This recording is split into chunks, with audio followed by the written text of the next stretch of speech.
This incident from a few days ago is still fresh in my mind.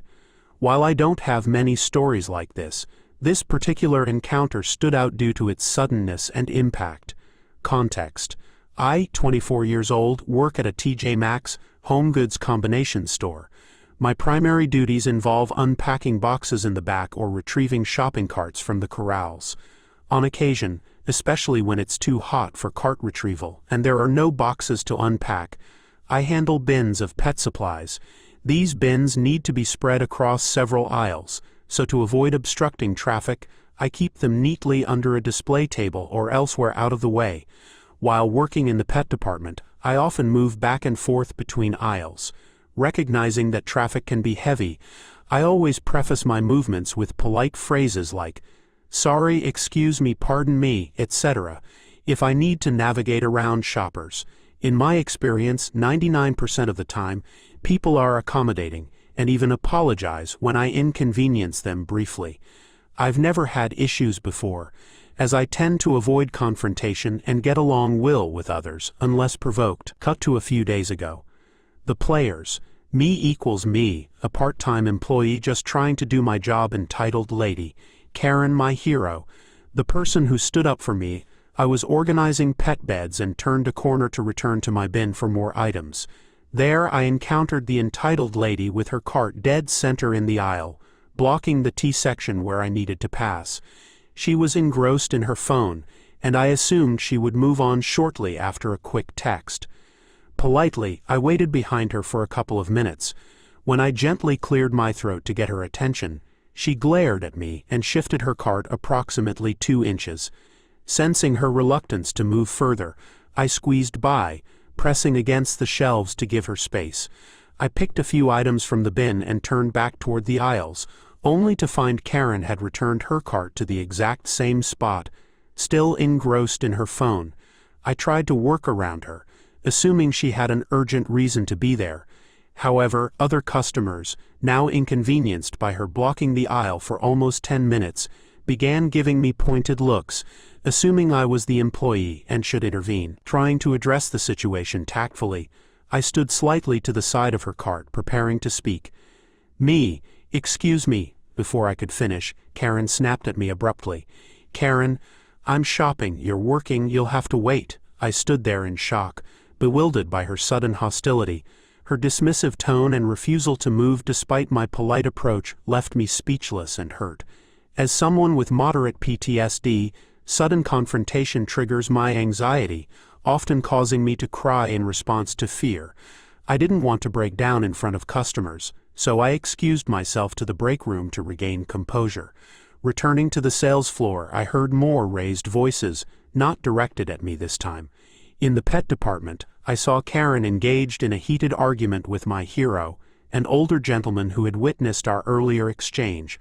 Although I couldn't catch every word, their conversation went something like this. Karen: "Spoiled youths who think they own the place," my hero. "I witnessed the entire incident, madam. The young lady was polite and respectful throughout. By blocking the aisle, you're not just inconveniencing her but also other customers. Could you please move over a bit?" Karen: "I'm busy. I don't have time for this nonsense. They can find another way around." Intrigued and touched that someone defended me, I secretly watched from behind a shelf as my hero continued. "My hero, you had no right to speak to her like that. She's just trying to do her job. If that were me, I wouldn't tolerate such behavior. Move your cart." Karen, visibly flustered and red-faced, attracted stares from other shoppers. One of my coworkers noticed me and approached Karen, warning her to leave the store or face possible police intervention. It was a mostly empty threat, but it was enough to prompt Karen to storm off. I emerged from hiding and my hero approached me, concerned. "My hero, are you all right?" I thanked him and assured him I was fine. He praised my manners and expressed disdain for disrespectful behavior towards young people like myself. After thanking him again, he returned to his shopping. I resumed my work with renewed spirit, grateful for my hero's support. While I haven't seen Karen since, my hero occasionally visits with his dog, always friendly and willing to chat. Back in the early 2010s, I began working for a major UK-based internet company that was opening a new office and a new division in London. When I joined, there were 2 team leaders and the office manager overseeing operations. The teams were divided into content and SEO, search engine optimization, and I was hired to lead the development team, focusing on web development. During my interview, which was conducted by the office manager and the SEO team lead, let's call him Andy, I responded to questions about feasibility with confidence and suggestions for improvements where necessary. Upon being offered the job, the first year was quite eventful. Besides building the development team, I had a portfolio of websites that needed redevelopment and redesign. However, red flags started to appear when Andy began insisting that I comply with his directives regarding development approaches. Each time I respectfully disagreed and explained my rationale.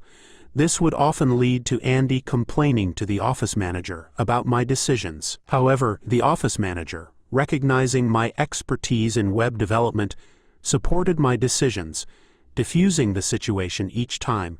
This pattern repeated several times in the first year, and I realized that Andy's frustration stemmed from expecting compliance rather than collaboration. Now, let's delve into the incident that led to my retaliation. My team and I had been diligently working on completing 2 new websites, scheduled for presentation to the board before their official launch. The company's headquarters were located in another part of the country, necessitating my presence at a hotel across from the head office. Around 4 p.m., I settled in at the hotel, testing the functionality and appearance of the sites. During testing, a critical bug was discovered that severely affected website functionality. This is where Johnny, my senior developer, not his real name, stepped in as the hero of our story. Throughout the night, I worked from the hotel room while Johnny worked from the London office. We finally resolved the bug by 7 a.m. the next day. With my board meeting scheduled for 10 a.m., I barely had time to shower, eat, and make my way to the office, running on 0 sleep. During the meeting, the CEO expressed concern for my well-being, having noticed my exhaustion. I explained the situation, highlighting our overnight efforts to rectify the issue. Long story short, the board was highly impressed with the new sites. After the meeting, the CEO pulled me aside, thanked me for my dedication, and advised me to head home for some rest, considering the long journey ahead. Grateful for his understanding, I followed his advice. After treating my team to a lunch as a token of appreciation, the office manager organized a celebration for the entire office the following Friday. We started at an upscale bar, followed by a smaller club. While I briefly joined the club, I left early to catch my train home, bidding farewell to everyone. Returning to the office on Monday, I sensed tension in the air. Speaking with Emma, the lead of the content team, neither of us knew what was happening, but there were people from head office and HR present. Shortly after, all team leaders, including myself, were summoned to a meeting with the office manager. 2 HR representatives from head office, and the 3 team leaders squeezed into a small meeting room. HR explained that a complaint had been filed against Johnny.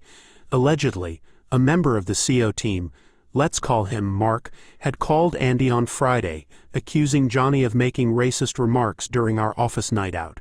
Emma and I were taken aback, as this behavior was out of character for Johnny. As a side note for context, Johnny, Emma, and I are white British, while Andy is of African descent, born in Britain, and Mark is of Indian descent. As far as I know, HR spent the day interviewing other attendees of the night out. Later, we reconvened, and it became clear that no one else had heard the alleged remarks. It was essentially Mark's word against Johnny's, which Andy found unacceptable. He insisted on Johnny's immediate dismissal, claiming such behavior couldn't be tolerated in the office environment. Emma and I exchanged concerned glances, questioning Andy's rush to judgment without substantial evidence. Both the office manager and HR shared our reservations, ultimately issuing Johnny a warning to be mindful of his statements going forward. Life returned to normal until 2 months later when the truth began to surface. Rumors spread throughout the office among about a dozen colleagues. One afternoon, A content team member pulled me aside, revealing a conversation they had overheard between Andy and Mark. We retreated to a meeting room where they disclosed everything.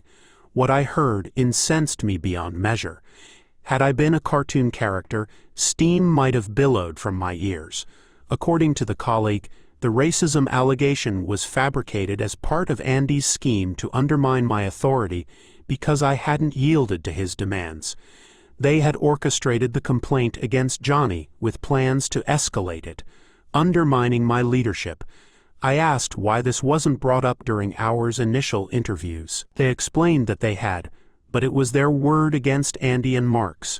I thanked my colleague and resolved to take action, but insisted they keep this information confidential from Johnny to prevent any rash retaliation that could jeopardize future plans. So I waited. I closely observed the actions and inactions of the CO team. Then an opportunity presented itself like a gift from above. Our office building had 3 floors with a main stairwell connecting each floor to the office area, and an exit to the street. At the time, I occasionally stepped out for a smoke break to clear my mind. One day, stepping out into the stairwell, I encountered Mark. Caught off guard, he turned pale upon seeing me, mid-conversation on the phone, unable to cut it short as I passed by. I overheard snippets that hinted at queries regarding school applications and visa matters. It struck me as peculiar. Suspicion mounted, but I lacked concrete evidence.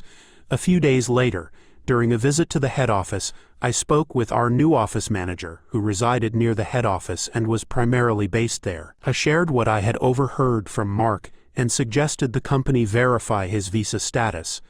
A week passed with no apparent action, until suddenly, Mark stopped showing up at the office.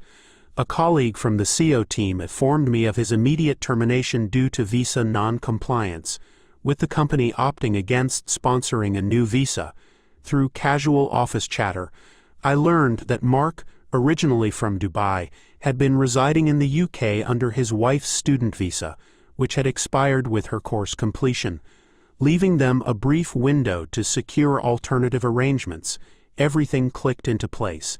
Dubious schemes involving fake colleges aiding visa applications were not uncommon in London or elsewhere. I recalled a program detailing such operations, often run from cramped offices posing as educational institutions. Mark's intention was evidently to enroll in one of these colleges, to extend his stay and employment in the UK. Weeks later, upon learning of Mark's departure to Dubai due to financial strain, I confided in Johnny, explaining everything. He was stunned, and expressed no resentment, absolving me of any blame for the ordeal he had endured. Following this, I confronted Andy, making it clear that I was aware of his and Mark's actions, and warned him to be cautious moving forward, ensuring our conversation remained private. Approximately 2 months later, Andy tendered his resignation, and vanished from the company without a trace. Over the years I've recounted this story, often asked if I feel remorseful for my actions. My response has always been consistent. I regret that Johnny was unfairly targeted and accused. As for what I did to Mark, I have no regrets. When it comes to my team or loved ones, I take a stand. Hello, I wish I had my own challenging encounter to share, but besides a prank involving event, my personal stories are quite ordinary. However, I do have an interesting tale from a former friend. We've since parted ways due to his increasingly toxic behavior, likely influenced by his mother, who was quite a character in her own right. Her husband passed away when her son was a teenager, and she remarried soon after. My former friend, Fred, did not get along with his new stepfather, and tensions escalated as the man moved his own children into the household. Fred moved out at 18 to an apartment above his grandparents' garage, and we met when we were both 20, working together. We bonded quickly, with Fred helping me settle into the area. For 5 years we were like brothers, sharing everything. But things changed when Fred became more demanding. One day, when I suggested he consider a mental health check, he reacted violently and punched me. He never apologized, and our friendship ended there. I'm 30 now and haven't heard from him in a long time. Fred's mother, however, was a whole different story. She exhibited clear narcissistic tendencies, and Fred often confided in me about her. She frequently visited his apartment, insisting he do things for her and others. Before he moved out, she'd even tell friends and relatives that Fred would come over to do chores for them, often without pay or keeping any money he earned. Eventually, Fred's grandparents set up a bank account for him to manage his own finances as an adult. When Fred's mother demanded access to the account, claiming she was holding his money in trust, Fred's grandparents forced her to return only $200, though it was likely more, and she protested as if she was being robbed, despite having taken advantage of Fred for years. During our friendship, I witnessed numerous confrontations between Fred and his mother. Eventually, Fred devised a rather clever strategy. He kept a spray bottle filled with water near the front door. When his mother started yelling at him from outside, he would spray her in the face, akin to training a dog, and firmly tell her no. With help from his grandparents, Fred managed to buy a car, an old minivan that he cherished. His mother, however, was incensed, claiming it was unsafe for him to have a car, despite never helping him get his license. His grandparents did that. Fred confided that her real concern was losing control over him, as owning a car meant he could leave and not return whenever he pleased. Then his mother insisted that Fred share the van with his eldest step-sibling, who was just 16 and had only a learner's permit. Understandably, Fred refused, fearing for the van's safety. His mother showed up with the entire step-family, pressuring Fred to comply, but he stood his ground, warning them not to touch his van or he'd involve the police. The next day, he found both sides of the van keyed. Luckily, the apartment complex CCTV footage revealed Fred's stepfather as the culprit. Given the choice, he repainted the van himself, improving it from its original patchy metallic green to a serviceable white. The final straw came when Fred's mother attempted to coerce him into renouncing any inheritance claims to his grandparents' estate. Frustrated with their daughter's behavior, Fred's grandparents had amended their will to leave everything to their grandson. Fred was thrilled, but his mother erupted in anger. Facing threats from his stepfather, Fred threatened to report their harassment to the police if they didn't stop. Eventually, they backed off completely, ceasing all contact with Fred by the time our friendship ended, and that's my only story resembling a Karen encounter. A 48 have known Pat, 48, for decades. As far as I can remember, she was fixated on having 5 children and a picket fence dream life. I slowly cut ties with her in college because she was an opportunist and I didn't trust her. She is both manipulative and forceful. Her idea of cute rubs me the wrong way. Pat likes to walk like a penguin when she wants to elicit pity, and she usually does this when she wants to evoke the underdog narrative.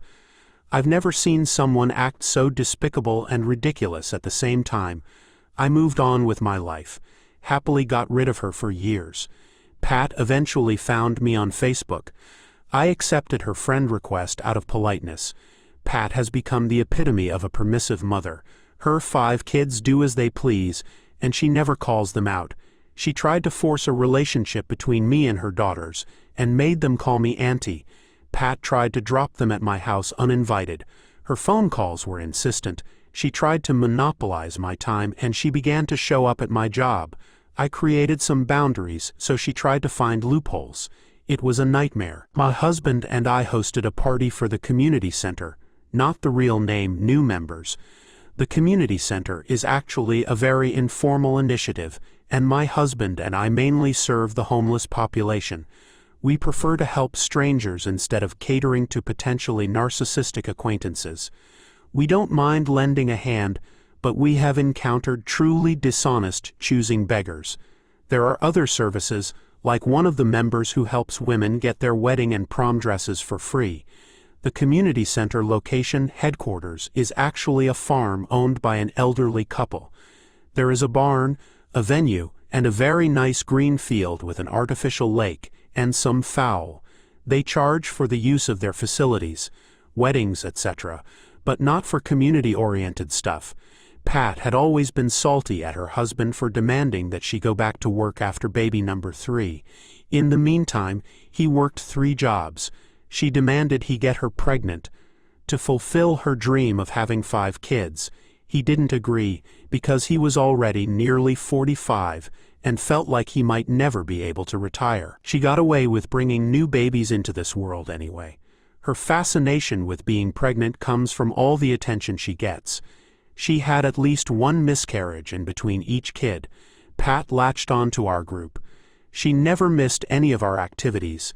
I hated having her in my house, but it was an open invitation that included virtually everyone, and she was very active as an event organizer. I didn't like the way her kids behaved. We have a designated area for parties and entertainment, but her kids ended up inside my bedroom. We ended up having to keep watch of them, and enjoyed 0 of our own party. I called her days later to get my point across regarding their overall behavior, but she completely cut me off and began talking about herself, and said her kids wanted to come visit again and use our pool. I never answered that. I didn't want to say, "No, I will not have your brats over." She also called me as summer was approaching specifically to let me know her middle daughter was bored and wanted to spend a week at our home. I politely declined, citing that me and my husband have to work and cannot entertain guests. Pat paid no heed. Her kid called me on the weekend, called me auntie, and attempted to coax me by saying, "Mom says you invited me to spend summer with you." I quickly clarified and offered an explanation to avoid hurting a kid's self-esteem. Never mind. Her daughter just hung up on me. Pat's Facebook also showed some red flags. Some cryptic rants here and there were visible, along with friends' comments and complaints on how she asked a particular person to watch her kids only for a couple of hours and ended up leaving them all day. Another of her friends criticized her girls' night out because Pat had just asked them to be patient and wait until she could pay back some money that she owed them, yet she had money to spend on Friday night outings. I thought those very public comments on private matters were more like a cry of lost patience. Unpleasant things began to happen, like the time she volunteered to wrap the Xmas presents for underprivileged kids.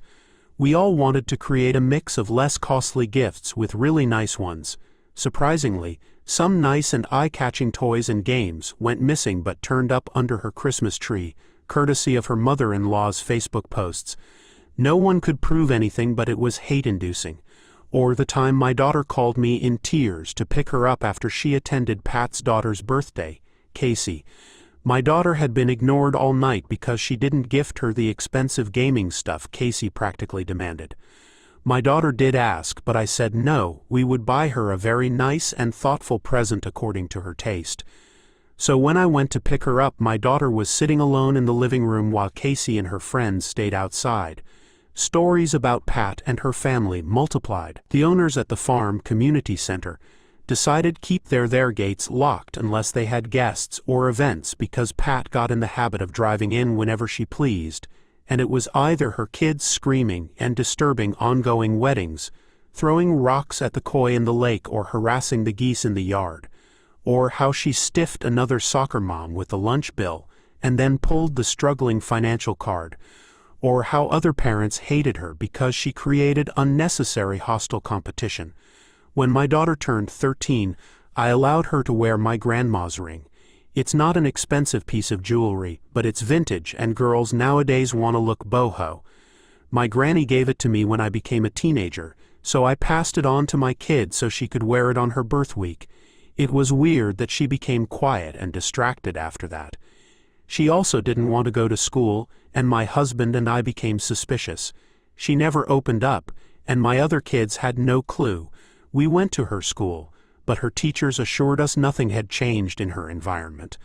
My husband and I suspected she was being bullied, but our kid gave us no tools to support her. Our kid is very sunny and very compassionate. She has never had any problems with other kids. I called her best friend's mom. Natalie, my kid's BFF, told us what was going on. Casey, Pat's eldest, and my daughter had become close. I knew this and wasn't too thrilled. I found the age, Casey was 17, gap, not exactly inappropriate, but I'd rather see my daughter spend time with friends in the same age range. Casey is very beautiful and a gifted student. She is also very conceited. To make this story short, she asked my daughter if she could try on the ring and refused to give it back. She later claimed that she lost it but would look for it. So my daughter was distraught. My daughter kept asking for her ring, and as a result, Casey shunned her and spread the word that my kid was trying to steal her ring. Some kids at school took Casey's side. So now Casey just wore my kid's jewelry to school like nothing happened. If that doesn't qualify as taunting, I don't know what does. My guilt comes from not being able to get my daughter to open up and feel safe telling me the truth. I talked to her and she burst into tears. I was both pained as a mother and furious that some teenage BTCH was doing this under our noses. I went straight to Pat's car after school. I asked to talk as Casey was about to go in. So I grabbed Casey's hand and asked to see her jewelry. Casey froze and she tried to make a fist, so I became relentless. Casey yelled, "Mom," and Pat struggled to get out of the car. I slid the ring off. Casey has tiny hands and wore the ring on her index finger. First Pat yelled at me. After I confronted her with the engraving on the band, my grandma's maiden name, she argued it was loaned to her daughter by my kid. Then she said she bought it. I paid no heed. I did warn them that I knew Casey had become an abusive friend to my daughter. Pat called me to tell me off. She said she was trying to raise an assertive young woman, and I had just messed that up by being overbearing. She never apologized for her child thief of a child. Pat's husband, Hank, is what can be described as a doormat. Pat wore him down to a knob. He had no choice but to obey her to keep the peace. She was a bully who actively withdrew affection when he didn't follow her wishes, even in public. So she got kids number 4 and number 5 after a relentless campaign that included leaving him for 2 months. Her pregnancies were a nuisance because she expected to be treated like the only lady who has even been pregnant. She strolled around in a wheelchair almost immediately after getting pregnant, and she would get very sick on weekends, so her kids were often sent to friends and family so that she could rest. Pat systematically bullied Hank. She would leave town and take the kids with her. Poor Hank would look distraught, drinking on his porch or just looking really lonely. This is how she got off the hook and was able to leave her job. Hank had virtually no voice, so he struggled to keep the marriage together. Everyone liked him, but hated her equally. Hank loved to talk to other people, but seemed concerned that Pat would be upset. Over time, according to my husband, Hank began to show signs of depression and mental distress. Our friend Lena runs the Wedding Prom Dress Initiative. It's not complicated. Dresses are sourced from donations, eBay, trunk shows, etc. Unusually beautiful dresses are retained so that more than one bride gets to wear them. In some cases, a bride will pay $50, but most of the time the dresses are donated to the bride. Pat was involved in this. Lena kept her in because they never had any issues, and her task was limited to just shipping the dresses out. Pat decided to renew her vows, and her bridezilla Karenzilla attitude became the icing on the cake. For starters, she bullied another couple into giving up their wedding date at the farm because she needed her renewal to match her exact wedding date. They were not impressed with her harassment, so they booked another venue. As a result, the farm owners were pissed because Pat was already costing them money after she had successfully negotiated a cut in their rate, because she couldn't afford it but will repay by doing maintenance work around the venue. She never made good on her word. Pat became attached to a particular dress that was already assigned to another bride. Lena made it clear that she would need to pay for her own dress. So Pat played it cool and shipped the wrong gown instead. She was adamant that it was the right dress despite all the notes on Leah's agenda. The other bride was truly gracious about it. She was obviously disappointed, but never made a scene. What bothered me most is that I picked that dress and bought it for $40 at a garage sale. Not my money, Leah's money. It was a vintage dress, ankle length, white, with lots of lace and a huge bargain. Again, when confronted, Pat did a Casey and used the "this is mine" strategy. We felt so bad for the other bride that we did our best to get her something nice to wear. The other bride was a true fighter. She had pulled out of welfare, earned her high school diploma, and was working to get on her feet by trying to earn a certificate as an acrylic nail technician. So, her reward was to have some Karen steal her dress? Pat never admitted to messing up, but just by the fact that she claimed it was her dress, we knew. Lena never allowed her in her warehouse again. Their last phone fight ended with Pat bringing up the other bride's past, like it mattered. And this conversation is over, it's my dress and you are mistaken. That was weeks before the other bride's wedding. Pat went all out on her wedding decor. She spent way too much. She hired a caterer for some food, mainly mimosas and appetizers, but the wedding invitation included a request for specific dishes for her Sunday brunch wedding. Either she ran out of banquet money, or was on a complete moocher mode. I picture the penguin walking upon practically asking everyone to supply her wedding reception grub, and I cringe. There is nothing wrong with potluck weddings. In fact, they can be a nice addition to a very cozy and family-oriented wedding reception. But don't you need to at least be close to your guests in order to ask for such a thing? Even I got an invitation. I told everyone I wasn't going because I was very uncomfortable being told what to bring, and was probably expected to give them a cash gift on top of that. Some of the older ladies in our group agreed. Some said they would not decline in advance because she is a bully, and they didn't want a confrontation. Lena called me the night before Pat's re-wedding. Lena was there to close the Saturday night bingo, and Pat was awfully friendly, but that's what she does whenever things are going her way. Lena peeked into the garment bag and saw the exact same dress while Pat was caught up supervising the wedding decoration. The thing with Karens is that they expect everyone to suck it up or make their dreams come true, or they simply underestimate everyone and think we are all fools. Lena is a very straightforward person with a so-sue-me attitude. She told me she would just ruin the dress. After all, it was hers, so she could do whatever she wanted. If Pat wanted to take legal action, and should things get ugly, she needed to prove ownership. However, the dress was the same. The marks inside the hem and the tags were the same. Even the tag numbers that were punched to identify each dress for logistics purposes matched. Pat had the dress altered with some extra beading and dyed to a deep cream color. But it was obviously the same garment. Lena and I snuck in before the venue was closed for the night. All brides are allowed to stay in a small bedroom for a small charge, so that they don't need to drive in on their wedding day. Honestly, the makeshift chapel was gorgeous. I don't know how she paid for it, but it was full of flowers and presumptuous details. I naively brought in some ink to spill on the dress, but Lena said she wanted something more awful, like a nasty surprise. Ink would be too obvious, and if she saw it ahead, she may be able to snag another gown from somewhere. No, the ideal thing was to have her trust the dress was fine. So Lena locked herself in a bathroom stall and completely cut out the back panel. She patiently put it back on its hanger and zipped the bag. We left through the emergency door with the back of the dress stuffed inside Lena's purse. I completely hate people who target and steal from anyone they, Pat and her kid, calculate to be in a weaker position. The wedding was scheduled at 9 a.m. Pat called me at 7 a.m., but I ignored her calls. I picked up by 8 a.m., both curious and wondering if she suspected anything. Pat was frantic. She was crying that her dress was missing by half. I purposely made her explain, being annoyingly dense and continually interrupting like she does, and stalling the conversation. She asked me if I could lend her my wedding dress. I said no, sorry. She then asked me if I would help her get a dress. I was satisfied to remind her that the town's bridal shops were closed on Sunday, and the others that would open were almost an hour away. The farm is already almost 1 hour away from our town.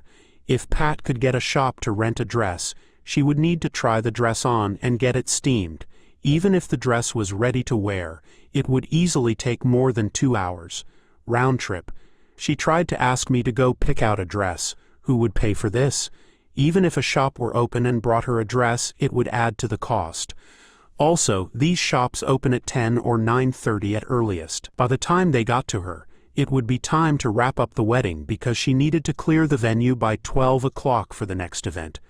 She broke down and mumbled some stupid stuff I didn't understand. So Pat hung up on me and called Lena instead. She asked Lena to bring her anything she had available.